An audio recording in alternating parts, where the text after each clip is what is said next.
Good evening, all. This is Darth Ravage07 coming tonight with you another quick review. Obviously, a newly arrived Scorponok, courtesy of GameStop. They had this guy online, and so I didn't even hesitate. There's the look of the box art. I absolutely adore.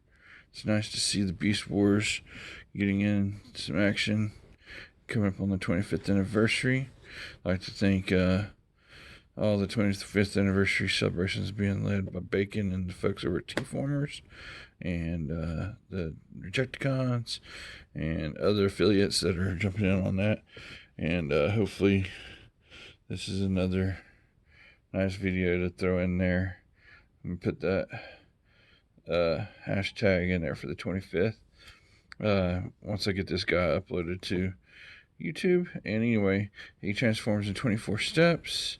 There he is in his robot mode and his scorpion mode. He also comes with a Cyber Bee, made famous, in season 1. Cyber Bee has had a lot of action. And of course, the One Shoot for Kingdom. This is winding down this is part of wave 3. I think it was Scorponok and Trax, Wheeljack, and Wingfinger. So Wingfinger was the first I got a hold of. So hopefully we'll get Waspinator and Tigertron in the not too distant future to help close it on out as well. And I missed the Road Rage the other day when it went up online at Target. So I paid a little bit more and got it from across the pond. So I'm looking forward to that review as well. Now that I know the nuances of that mold. And anyway, I really do like that Corvette. So let me get this guy cracked open. Thanks again to all those that have subscribed to my channel down and below the description there. If you hadn't done so, do so. It helps the channel grow. Thank you again to all the 329 that have subscribed and joined the journey of the quick review. We're going to take a moment, get him out of the box, show what's in the contents in the box. And thanks again for watching. One moment, please. And 3, 2, 1. And here are all the contents of the box. Contents.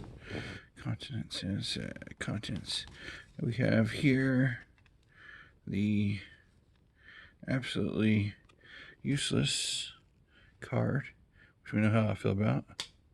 Totally useless. We have the 24 steps in green and white.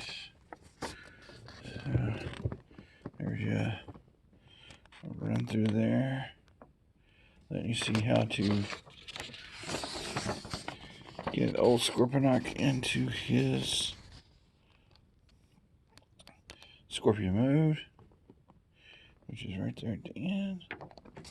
Very nice set of instructions. And Scorponok himself is on the side of things just very wee, and this is his life imitating box art pose there.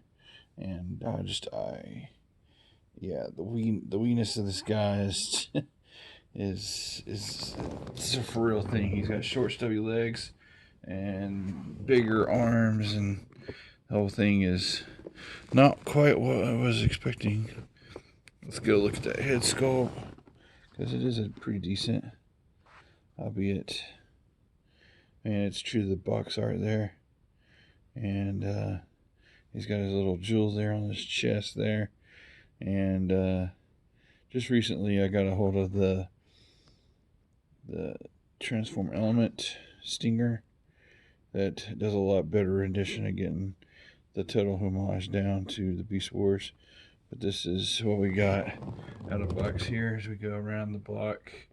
I look at the starboard side, we can see the immediate waffling in his side legs, tucked away in his back, followed by an even uglier where his legs actually fold up into the transformation, because I have seen other folks transform this guy. And awful waffling there in the back of the legs. Hopefully there'll be some gap fillers coming for this filler. And I'm not going to army build like the show did. And here's the port side, as Scorponok does a no look shot. And even there's waffling to the Stinger missiles, which you don't get in the Stinger Transformer Element version of this guy. And I'll do a comparison video in a couple days showing off this guy versus Stinger and how much dynamite really can come in a small package and not look so stumpy. And anyway, we're going to get this guy in his Scorponok mode, a couple more final poses, and some final thoughts. Thanks again for watching. Appreciate you guys. One moment, please. And 3, 2, 1. Jump cut. And here is Scorponok in his beast mode, like box art, life, imitation art pose. And all I gotta say is that from this angle of view, he doesn't look the most broke up on his beast mode.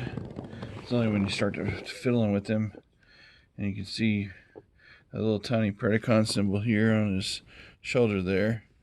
And I don't know if I can get into that any closer. Let's take a quick peek. Yeah, there it is. Predacon symbol on his shoulders, T-tiny and wee like he. And he's got those little eyes and mouth that evokes more of a crayfish than an actual scorpion. And he's pretty much stuck with his scorpion mode due to the way the transformation is on the bottom, and that's where it gets really... This is not how we want to display him, but he's clearly see visible head syndrome.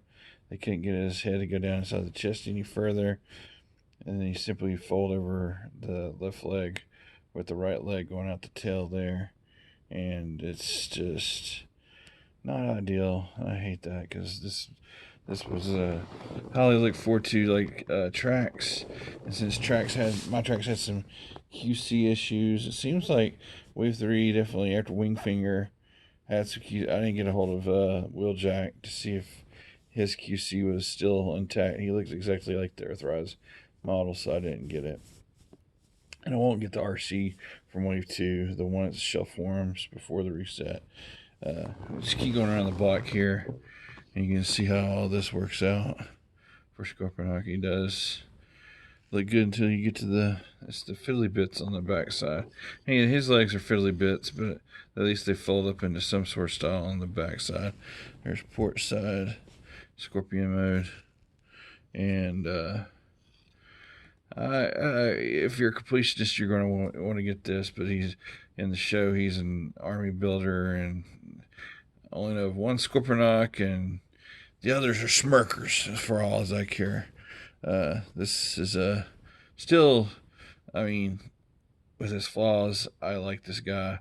He was one of the first ones I got back in the day in 1997, alongside of Megatron and Optimus Primal, and Scorponok was that. So I will do a comparison between this guy and Stinger and his G1 version from that day, and that mold's seen a little bit worse for wear, as the Springer component or the Stinger component is built into his left hand. He's still got the fire mechanism, but I've lost those missiles over a couple of moves in 25 years, so it's been a spell. I'd love to get a hold of those on for eBay, and or if anybody's got an extra set and a Beast Wars lot, I wouldn't mind getting a hold of those. If you just contact me through the comments there, and I'll be willing to pay, get a hold of those missiles just to see if it would actually fire again. But that's about going to do it for Scorponok from the Kingdom line. The colors are really good on this beast mode for what you see from box to the figure itself there. And while it's looks alright, he's really stumpy in his robot mode. And the comparison video is coming between the Scorponoks. I hope you've enjoyed this short, quick review of this guy, Sans, the transformations. You get those from all those awesome guys at the Rejecticons. Like I was mentioning, it's the Beast Wars 25th. I'm going to throw that pound in there so that maybe this will get a little bit more playtime there to, help give people a different angle, different perspective, different quick thoughts on this figure. I mean, I don't think he's worth aftermarket. He's definitely worth the retail if you're going to grab him. So Thanks again to all those who watched. Till all are one, have an excellent night wherever you are and day. And till next time, thanks again for watching.